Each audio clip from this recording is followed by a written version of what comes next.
छात्रों, जय हिंद जय भारत। तो आज का वीडियो का मुख्य विषय है मॉडल प्रश्न पेपर, जो कि माध्यमिक शिक्षा मंडल भोपाल के द्वारा अपलोड किए गए हैं। उसमें से आज है विज्ञान विषय से कक्षा 10वीं से मॉडल प्रश्न पेपर। माध्यमिक शिक्षा मंडल की वेबसाइट से हम प्रश्न पत्रों को किस प्रकार से अपलोड कर सकते हैं, जिसमें 10वीं और 12वीं के प्रश्न पत्र हैं मॉडल पेपर। तो उसके लिए डिस्क्रिप्शन बॉक्स में मेरी वीडियो की लिंक दी गई है, वहाँ से चाहें तो आप मॉडल प्रश्न पेपरों को आसानी से डाउनलोड कर सकते हैं। तो चलिए शुरू करते हैं आज की वीडियो का मुख्य विषय।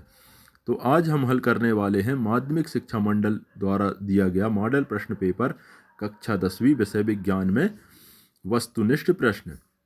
तो सबसे पहले हम देखते हैं कि वस्तुनिष्ठ प्रश्न के रूप में पूछा गया है कि सही विकल्प चुनकर लिखिए। लोह चूर्ण या तनु हाइड्रोक्लोरिक अम्ल डालने से क्या होता है। लोह चूर्ण पर जब तनु हाइड्रोक्लोरिक अम्ल डाला जाता है तो हाइड्रोजन गैस व आयरन क्लोराइड बनता है। अगला प्रश्न है इसमें कि पतले तारों में धातुओं का खींचे जा सकने की क्षमता कहलाती है, अर्थात धातुओं से जब तार बनाए जाते हैं तो उस क्षमता को क्या कहते हैं। तो उस क्षमता को कहा जाता है धातुओं की तन्यता क्षमता। फिर अगला है इसमें दो तंत्रिका कोशिकाओं के मध्य खाली स्थान को कहते हैं। तो दो तंत्रिका कोशिका के मध्य खाली स्थान को कहते हैं सिनेप्स। अगला प्रश्न है इसमें अलैंगिक जनन मुकुलन द्वारा होता है।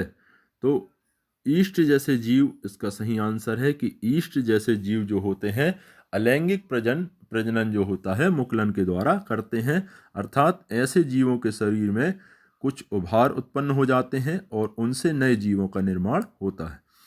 अगला प्रश्न है इसमें विद्युत धारा उत्पन्न करने की युक्ति को कहते हैं। तो विद्युत धारा उत्पन्न करने की युक्ति को कहते हैं जनित्र। निम्न में से कौन आहार श्रृंखला का निर्माण करते हैं।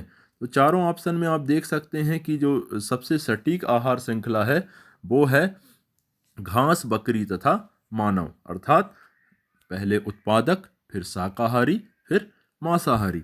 तो इसका सही आंसर है घास, बकरी तथा मानव।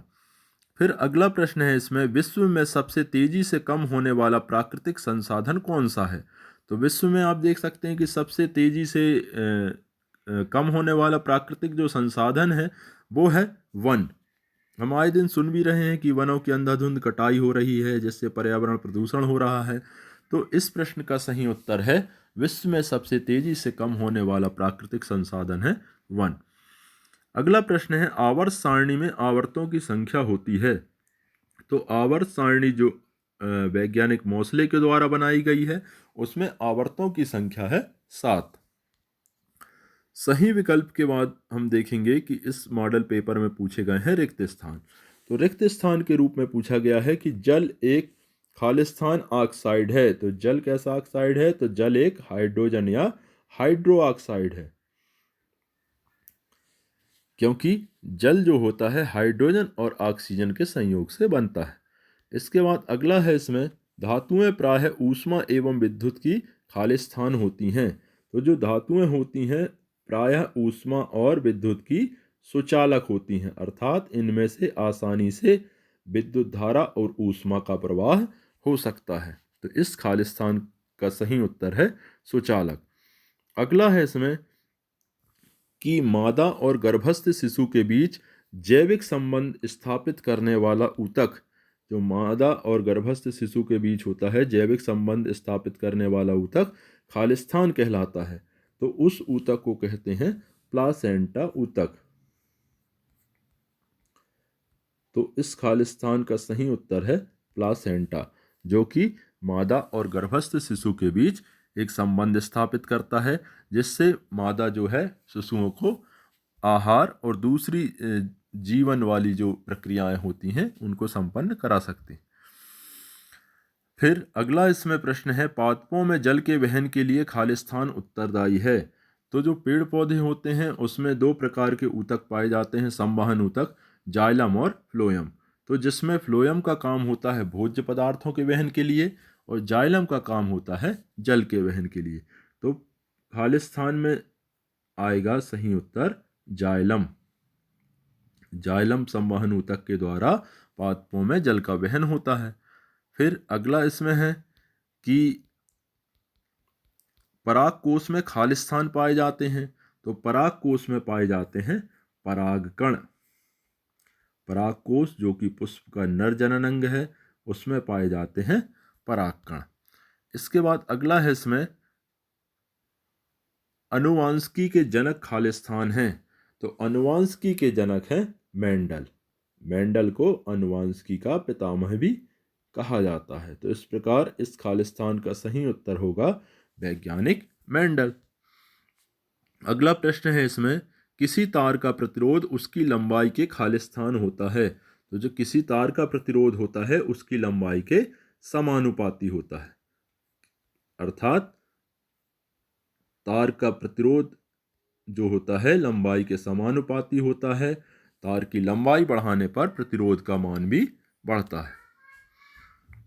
अगला प्रश्न है इसमें, मस्तिष्क तथा मेरुरज्जु खालिस्तान तंत्र बनाते हैं, तो मस्तिष्क तथा मेरुरज्जु दोनों मिलकर शरीर में तंत्रिका तंत्र बनाते हैं, और इसी तंत्रिका तंत्र के द्वारा जो जीवधारी होते हैं उनमें सोचने समझने और विचार करने की क्षमता उत्पन्न होती है। तो इसका सही उत्तर है तंत्रिका तंत्र। फिर अगला अपन देखेंगे वस्तुनिष्ठ प्रश्न के रूप में, जोड़ी मिलान कर लिखिए। जोड़ी मिलान कर लिखिए में सबसे पहला प्रश्न पूछा गया है, सबसे अधिक क्रियाशील धातु, तो सबसे अधिक क्रियाशील धातु का नाम है पोटेशियम। फिर अगला पूछा गया है इसमें सामान्य रक्तदाब, तो एक स्वस्थ मनुष्य का सामान्य रक्तदाब 120/80 mmHg मिलीमीटर मरकरी होता है। फिर अगला इसमें पूछा गया है पादप हार्मोन्स, तो पादप हार्मोन्स जो है दूसरी विकल्प के रूप में साइटोकाइनिन है उसका, कि पादप हार्मोन्स के रूप में साइटोकाइनिन पाया जाता है जो पौधों की अग्रस्त कोशिकाओं में वृद्धि के लिए उत्तरदायी होता है। फिर अगला प्रश्न है इसमें शुक्राणु उत्पादन नियंत्रण, तो शुक्राणु उत्पादन नियंत्रण एक हार्मोन्स के द्वारा किया जाता है जो नर हार्मोन्स कहलाता है, जिसका नाम है टेस्टोस्टेरोन। फिर अगला है इसमें तारों का टिमटिमाना, तो तारे जो आप टिमटिमाते हुए देखते हैं, तो तारों के टिमटिमाने की प्रक्रिया होती है वायुमंडलीय अपवर्तन के कारण। वायुमंडलीय अपवर्तन के कारण ही तारे हमको टिमटिमाते हुए प्रतीत होते हैं। फिर अगला है इसमें लेंस क्षमता, तो लेंस क्षमता को नापने के लिए जो इकाई होती है उसे कहते हैं डाईऑप्टर, तो डाईऑप्टर के जरिए लेंस की क्षमता को नापा जाता है। फिर अगला है जरा दूरदृष्टिता, जरा अर्थात बुढ़ापे में होने वाली दृष्टि दोष, तो बुढ़ापे में जो दृष्टि दोष होता है उसमें ना तो निकट की वस्तु स्पष्ट दिखाई देती और ना ही दूर की, इसीलिए इसके निवारण के लिए द्विफोकसीय लेंस, जिसमें अवतल और उत्तल दोनों लेंस होते हैं, उसे द्विफोकसीय लेंस बोलते हैं, तो उस लेंस का प्रयोग इसमें किया जाता है। फिर अगला है इसमें विद्युत विभवांतर, तो विद्युत विभवांतर का जो मात्रक होता है वो होता है वोल्ट। इस कड़ी में अगला प्रश्न देखेंगे, एक वाक्य में उत्तर लिखिए, तो एक वाक्य में उत्तर के रूप में पूछा गया है शुद्ध जल का पीएच मान कितना होता है, तो शुद्ध जल का पीएच मान होता है 7, अर्थात शुद्ध जल ना तो अम्लीय होता है और ना ही क्षारीय, वो उदासीन होता है। फिर अगला इसमें पूछा गया है कि दो या दो से अधिक धातुओं के समांगी मिश्रण को क्या कहते हैं, तो दो या दो से अधिक धातुओं के जो समांगी मिश्रण होते हैं, निश्चित अनुपात में दो या दो से अधिक धातुओं को जब आपस में मिलाया जाता है तो इस प्रकार के मिश्रण को कहते हैं मिश्रातु या मिश्र धातु। मिश्रातु या मिश्र धातु जो होता है वो धातुओं के दो या दो से अधिक धातुओं के समांगी मिश्रण से बनाया जाता है। फिर अगला प्रश्न है इसमें नर युग्मक हरे पौधों की पत्तियों में पाए जाने वाले वर्णक का नाम लिखिए, तो हरे पौधों में जो हरे रंग की पत्तियां होती हैं उनमें पाए जाने वाले वर्णक का नाम है हरित लवक या क्लोरोफिल, तो इसका सही उत्तर है हरित लवक या क्लोरोफिल। अगला प्रश्न है इसमें लिंग निर्धारण करने वाले गुणसूत्र हैं, तो लिंग निर्धारण करने वाले गुणसूत्र होते हैं XX, जो कि मादा में पाए जाते हैं, और एक्स वाई, जिसे लिंग गुणसूत्र भी कहते हैं। तो नर में पाए जाने वाले होते हैं एक्स वाई और मादा में पाए जाने वाले गुणसूत्र होते हैं एक्स एक्स। तो इन गुणसूत्रों को लिंग गुणसूत्र भी कहते हैं। अगला प्रश्न है इसमें, नर युग्मक तथा मादा युग्मक के संलयन को कहते हैं। तो नर युग्मक और मादा युग्मक के संलयन की प्रक्रिया को निषेचन कहते हैं। तो इसका सही उत्तर है निषेचन। अगला प्रश्न है इसमें, लेंस की क्षमता का सूत्र लिखिए। तो लेंस की क्षमता का सूत्र है 1/f equal 1/v minus 1/u। फिर अगला है इसमें, निकट दृष्टि दोष दूर करने में कौन सा लेंस उपयोग किया जाता है। तो निकट दृष्टि दोष अर्थात ऐसा दृष्टि दोष जिसमें पास की वस्तु तो स्पष्ट दिखाई देती है लेकिन दूर की वस्तु स्पष्ट दिखाई नहीं देती, इस रोग के निवारण के लिए अवतल लेंस का प्रयोग किया जाता है। फिर अगला प्रश्न है इसमें कि विद्युत प्रतिरोध का एसआई मात्रक क्या है। तो विद्युत प्रतिरोध का एसआई मात्रक है ओम। ओम जो होता है विद्युत प्रतिरोध का एसआई मात्रक होता है। तो इसका सही जवाब है ओम।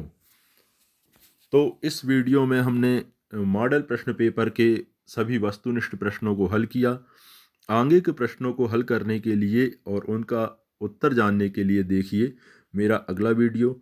तब तक के लिए धन्यवाद। शुभ रात्रि। जय हिंद, जय भारत।